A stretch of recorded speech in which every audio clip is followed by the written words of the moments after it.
erdaldun elebakarrak diren langileek ez daukate eskubiderik euskara ikasteko. Ez daukate bermatuta euskara ikasteko denbora. Ez da doakoa. Euskaldun, eta gainera bete beharra normalean enpresek langilei egozten diete. Euren gain hartu beharrean, atintze euskaraz egiteko bete beharra.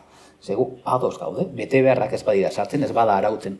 Ez da ez dira, beste edozein zapalkuntza moduan, zapalkuntza ez dira gainditzen boterea daukanakuko egiten diolako botereari. Gainditzen dira, arautu egiten delako botereaz lan kenduko zaion privilegio egoeran dagoenari.